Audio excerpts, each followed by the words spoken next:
Good morning. Good morning. Feel free to turn this way if you would like. But don't fall.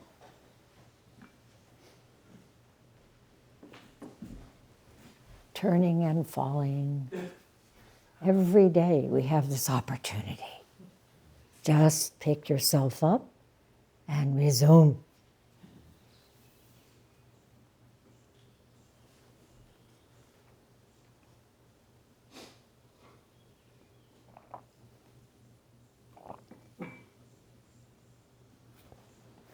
It's good to be here with all of you. Many old-timers and a new person. I'd love to know your name. Peter. Peter, welcome. Thank you. I think you've been given good assistance by Yes. Daigon. Excellent. It's been such a rich time. What time am I speaking about? Well, let's say at least these past 3 months.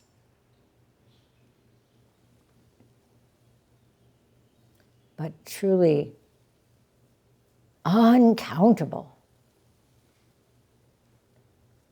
unlimited. From Buddha's birthday in April, we segued right into spring session. And then the transmission ceremony for Doshin and Kushu. And that was so demanding. Many of you were involved in all the details, all the planning, the preparing, the actual ceremony, which went so smoothly. Many people said, wow, it was just so beautiful, and everything seemed to flow. This is what it means to make supreme effort, so that it looks effortless and we feel no effort whatsoever. This is a great practice. In our culture, there is a strong preference for leisure, for not having to be responsible for a lot of hard to put together details. But it's really just the opposite. If we want to practice, we have to practice. That doesn't mean sit on the cushion and everything will be fine. It means sit on the cushion and do every goddamn thing that's required in that moment.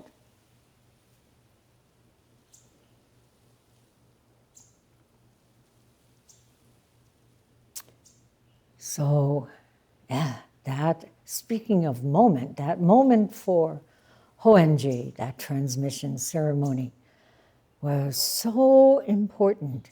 And of course came just 1 year after Jikashi's ceremony. And the very next day, the ceremony that we had for Kushu and Doshin was on May 3rd.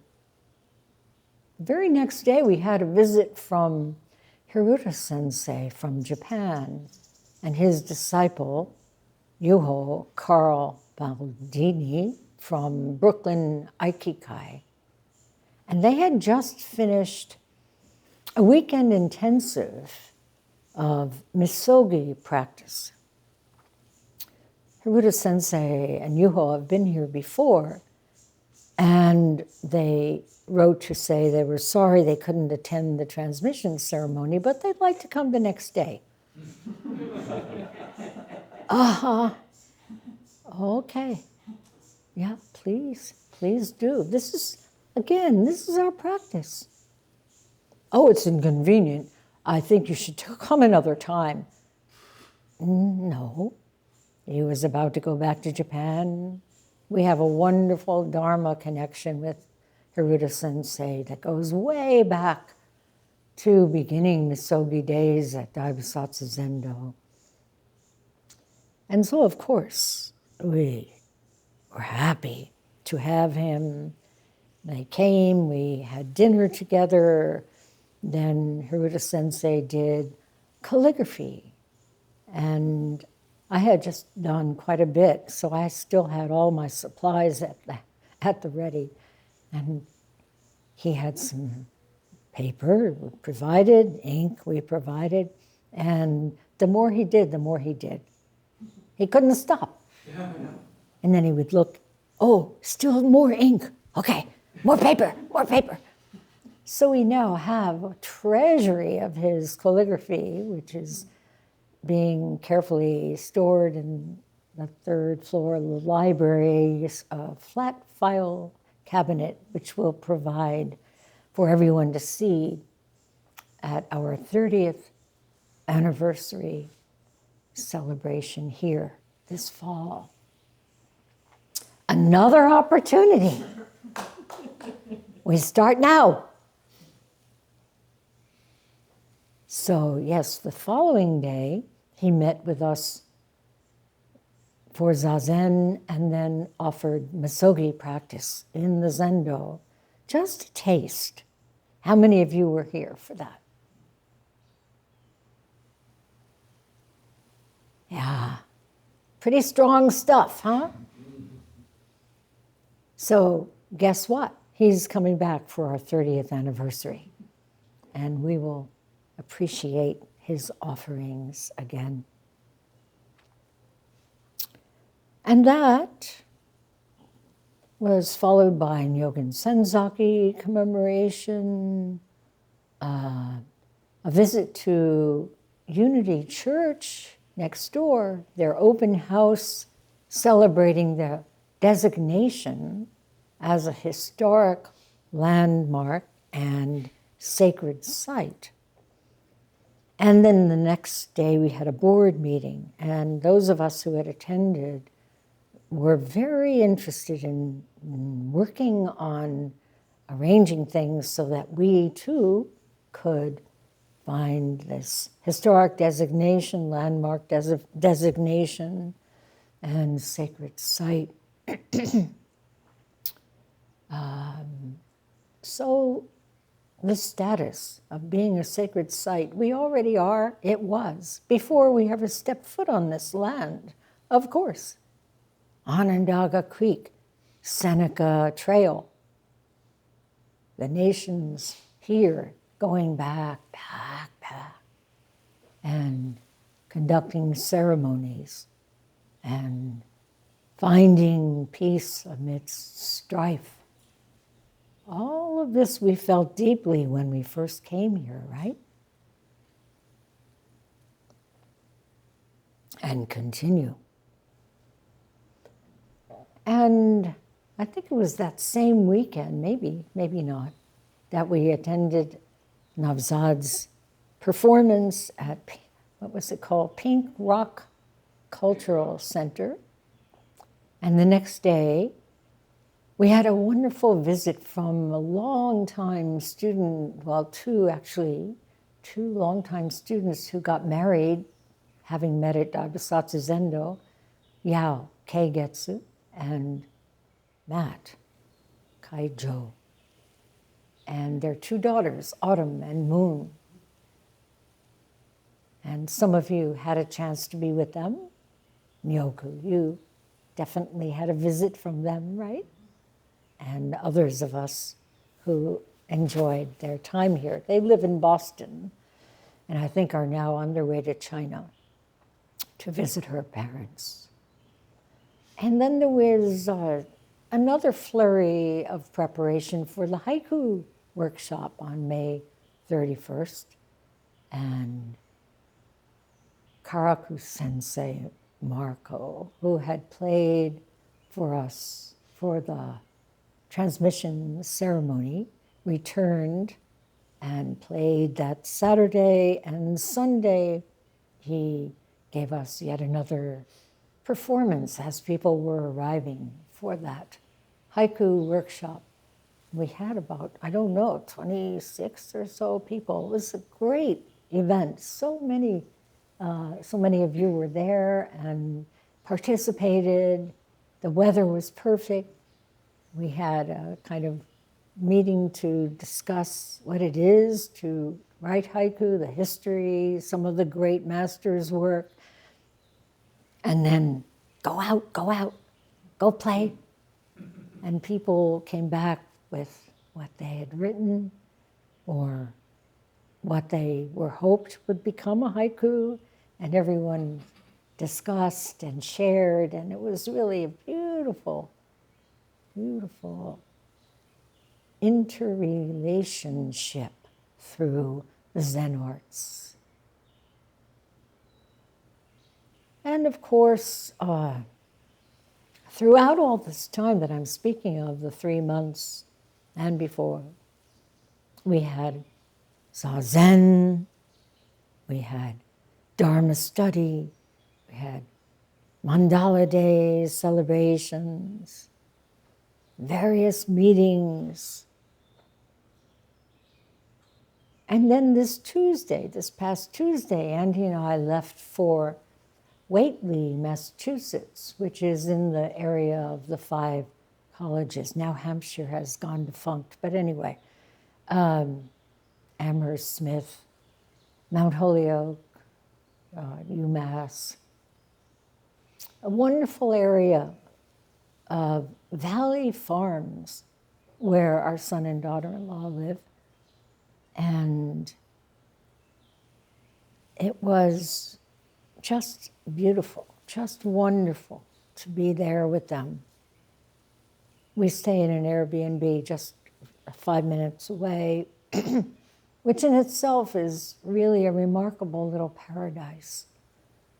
Mama Robin was feeding her babies in a nest just about 5 feet away from where we were sitting outside. They kept getting bigger and bigger.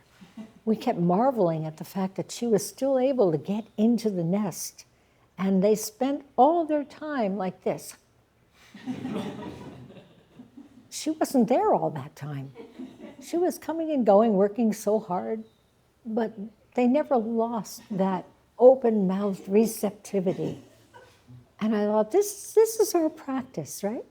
This open-mouthed receptivity for Dharma nourishment. And our daughter-in-law, Amy, had just returned from 3 weeks in China. She is studying Chinese medicine, Qigong, and will be starting acupuncture school very soon. And she had such an incredible time going to sacred sites, Taoist mountains, seeing Buddhas in grottos, and celebrating the Qigong teacher of her teacher. He was having his 89th birthday. And it was great to see all the photographs that she brought back as slides. She showed them and talked about what it was like to be there. One mountain that they climbed was covered with tea farms, and the new spring tea was ready. And she gave us a tea ceremony. It was just such a wonderful time. And it included important discussions that somehow the time was right to have with them about future arrangements. While in Whately, I met with 3 senior students who live in that area, Northampton, East Hampton, and Shelburne Falls. They were Jikishi, Celia, Chigen, Karen Rimler, and Myoju, Basha Bolibok. And we sat at Myoju's place, and we had group doksan and then dinner, which they provided, and really important conversations about how they began, where they were struggling in their early years, and their intention, how they want to continue and strengthen their practice together. And 2 of the 3 will be at anniversary session, which is coming up at Daibosatsu.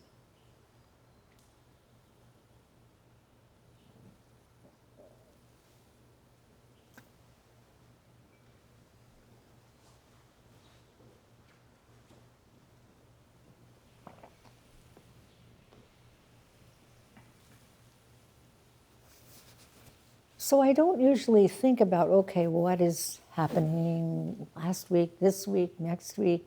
My calendar, of course, has it all. I don't always look at it. And somehow there's just this flowing along. But I thought this is really quite an extraordinary time for us, for Hoenji, and maybe it's good for us all to be aware of all the small and important details of what it takes to keep this place strong.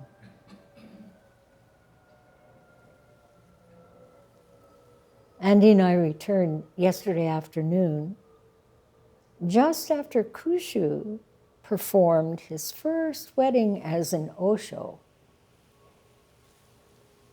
He has been sitting on Tuesday evenings with Myoko, and who else comes on Tuesday evenings here? Daigon. Daigon and Gary. So Tuesday evenings have become an important time for people who are beginning practice and may be a little bit cautious, maybe one toe in the water, and then a little bit more, a little bit more. So Kushu had told me, well, there's this very nice couple, their names are Nadja and Brian, and they want to get married. And I said, go for it.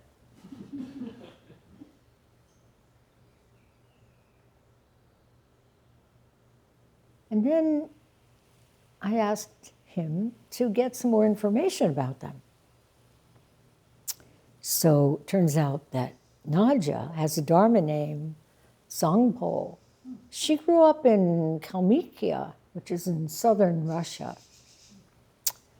And she told us, as descendants of the Mongols, we Kalmyks have maintained our Buddhist faith, language, and traditions for centuries.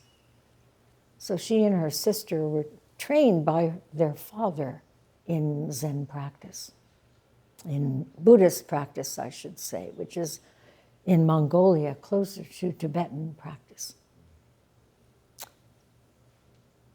And also I found out that Brian does historic renovations. And his family has been in that field here in Syracuse for quite some time. But what I found also was that his background and my background are very similar. Jews escaping persecution from one place to another, landing in Russia, and then finally coming here.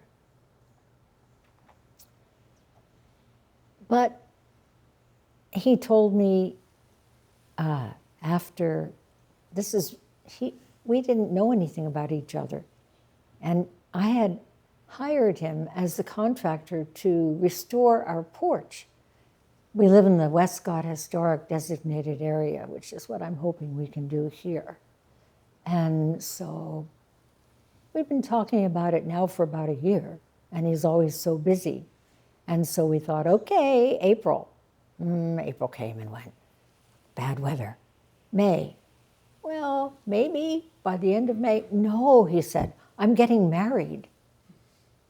Okay, that's fine. Why don't you get married and then start the porch? Then I find out that this Brian is Brian Castle of Castle Family Heritage Restoration activities, and that the wedding he was having, so that he couldn't do my porch right away, was actually here. And he found out that Sherry Shayat, who had hired him to do this work, was Shinge Roshi. What are the chances? Wonderful. So we never know. Next. There's always, okay, just this, and next. And in my deluded thinking, it's like, okay, once I get that settled, then I'll have a chance to, nope. Next. Okay, we'll do the next. Then what? Next. So this Wednesday, I'm going to Shelburne, Vermont, for American Zen Teachers Association conference. I haven't been to one of these in quite a long time. We had it at Daibosatsu Zendo back in, I think, 2017. Anyway, it will be at Vermont Zen Center. And then I'll come back Sunday afternoon, a week from today. And then, what's next?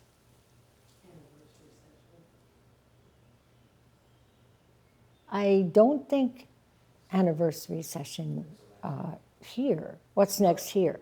Yes, we will go to Daibosatsu Zendo for anniversary session at the end of June and come back here, I guess, July 5th.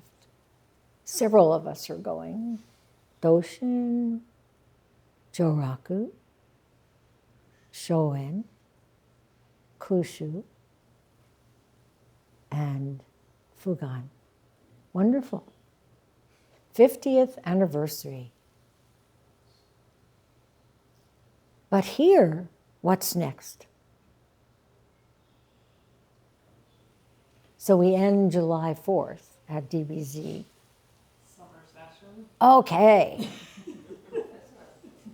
Summer session, and on the last day of summer session, ordination for Shoen.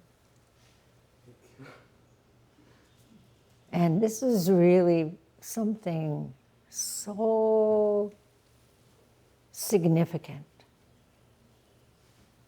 Those of you who have ordained know this is truly a life transforming event. And not just for the person who is ordaining, but for all of us, the whole Sangha. Those of you who have taken these vows, do it again. Those of you who are so earnestly wishing to do it, remember, it will happen. We don't know when yet, but it will. And then Shoen will stay here for the summer and then start his 1,000 days at Daibosatsu. That fall kase. And Eryu is also ordaining on the 21st of this month. Fern is their other name. The Dharma name is Eryu. Maybe you don't know them.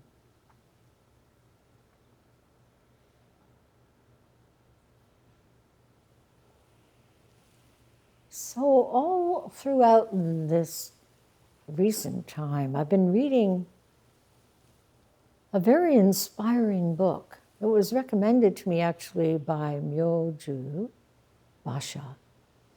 It's called In This Body, in This Lifetime. Anybody has read? Awakening stories of Japanese Soto Zen women. Maybe you need to awaken your bodies.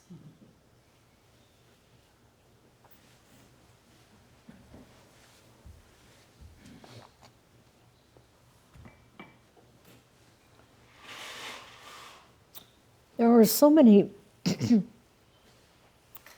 really poignant and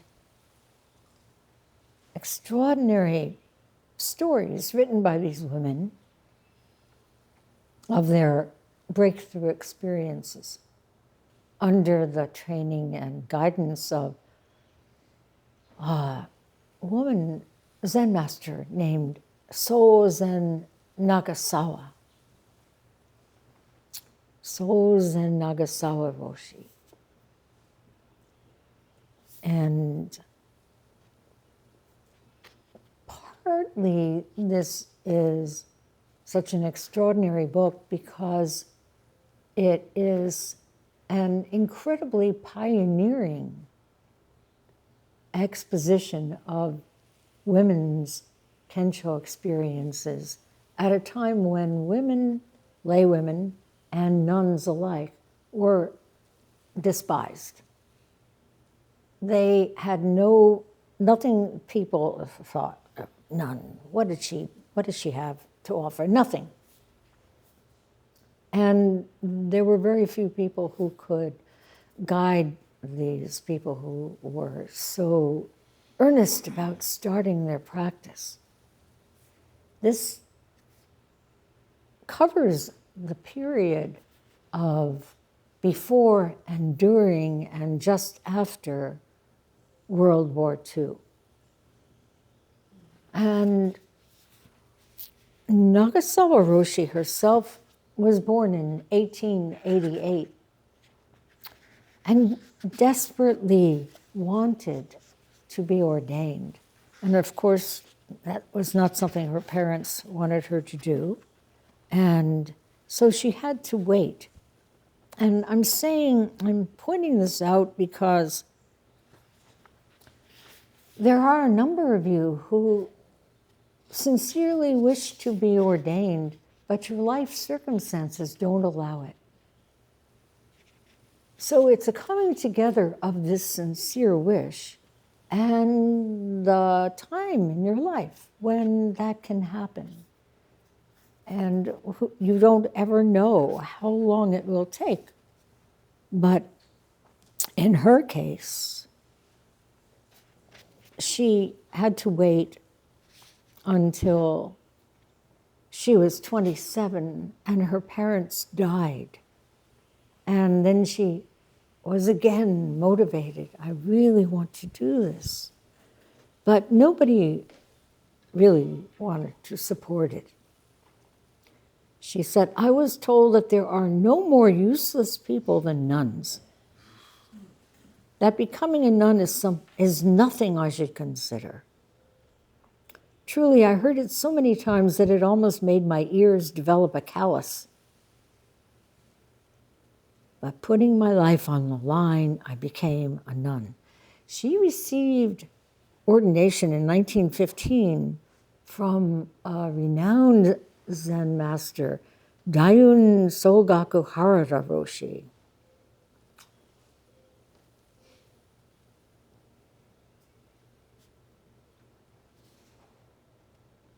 He recommended to her, because there was no place for nuns in the Soto school to train, they could go to seminaries and learn priestcraft.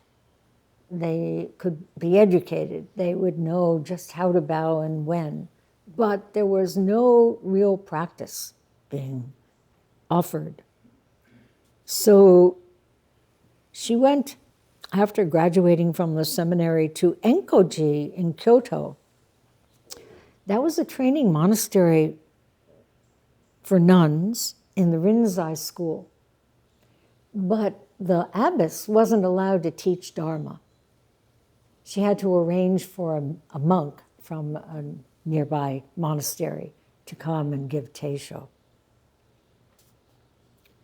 In 1920, Sogaku Harada Roshi recommended that she train at Shogenji, which is known as, quote unquote, the Peerless Demon's Dojo. It's where Doshin trained for 1 year. And it's also called the Monk Killer Monastery. And that's where Fujin is doing sesshin right now, under Yamakawa Roshi. So she went there, and through the connections made by Sogaku Harada Roshi, was allowed to train and had her first kensho, and continued after the master she was training under, Shoin Yamashina Roshi, passed away, with his successor, Issei Kominami Roshi. And then she got a serious illness. And she would later say, at the time, there was no suitable practice monastery for nuns, so enduring various hardships, I was going here and there. And how many times this body was at the verge of death. The golden and unsurpassed words of Buddhas and ancestors were penetrating my bones and marrow. I just wanted to advance in my practice. So she recovered from her illness, and Sogaku Harada Roshi became abbot of Hoshinji Monastery in the town of Obama, Fukui Prefecture. And I wanted to mention that the connection with him and Hoshinji is part of our lineage. In his introduction to Endless Vow, Edo Roshi speaks of this monastery and this Roshi. He said, even after Soen Roshi became the abbot of Jutakuji, he continued to attend session with Harada Sogaku Roshi at Hoshinji.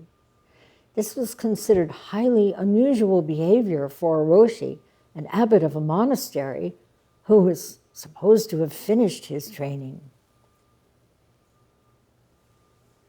Each time Soen Roshi returned from Hoshinji, he would talk about that style of sesshin, such as how the keisaku fell on the students' shoulders like pouring rain, the kensho acknowledgement ceremonies, the classification of the participants into, quote, those desperate for kensho,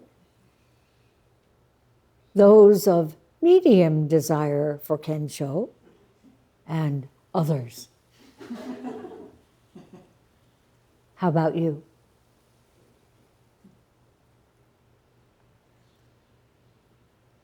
For each class, the keisaku was used accordingly.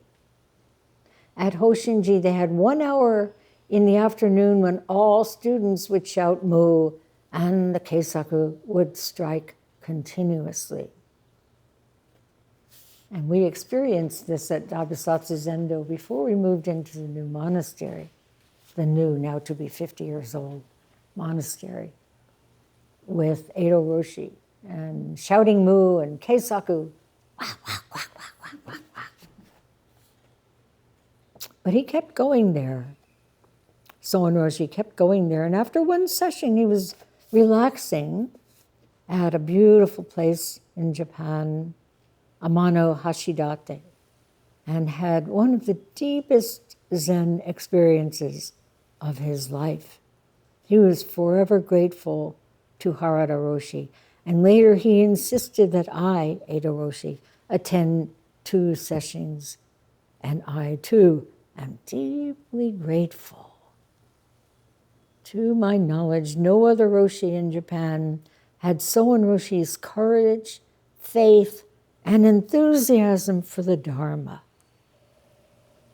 His unshakable conviction has inspired, encouraged, and guided me in my own struggles in America, and I am profoundly thankful. This statement of Edo Roshi's is so precious. This is what we have inherited. Do you understand? It's not just about building a nice place to sit. In fact, when Nagasawa Roshi finally was able to establish her own zendo for women in 1935, she said, well, it's just a pig pen, but people are coming. And gradually she was able to build something a little larger and a little more, what shall we say, comfortable. All through her training of the young nuns and laywomen who came to be her disciples, the way she was trained at Hoshinji was what she passed on. Shouting mu every session, shouting mu continuously, not just for 1 hour. And keisaku after keisaku, all the time. And Dokusan, I think many of you feel like Dokusan's a chance for me to get a little extra attention and, talk a little bit about how things are going and why it's so hard for me and my life and all. Yeah. No way. So this is really important. And there are so many passages in this book, so many inspiring passages that I want to read. But we are constrained. We are constrained by what we think of as what? Time.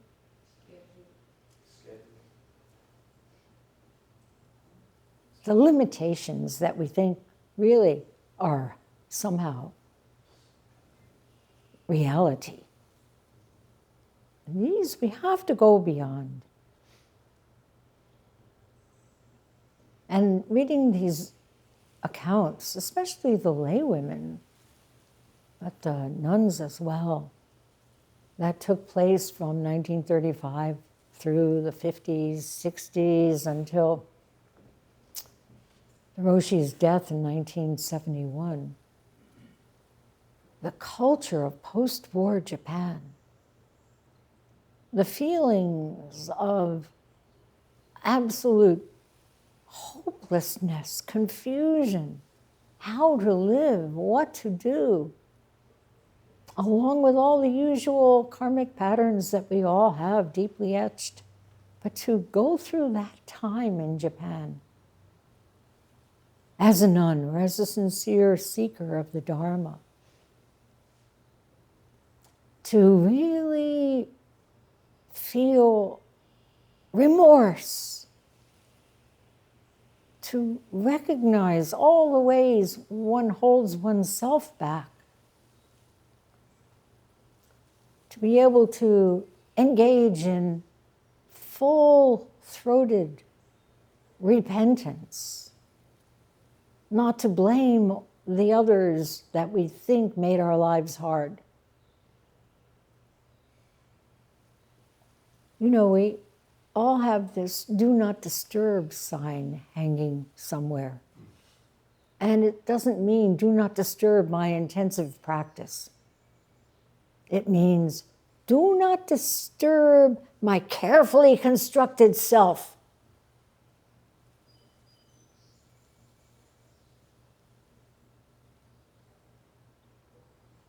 So how to live? How to find utmost aspiration for our own lives, and how to continue at this time, in this culture, in this completely earnest, dedicated, sincere way. This is what we're here for. And if you haven't discovered that yet, don't wait. It will be worse next time around.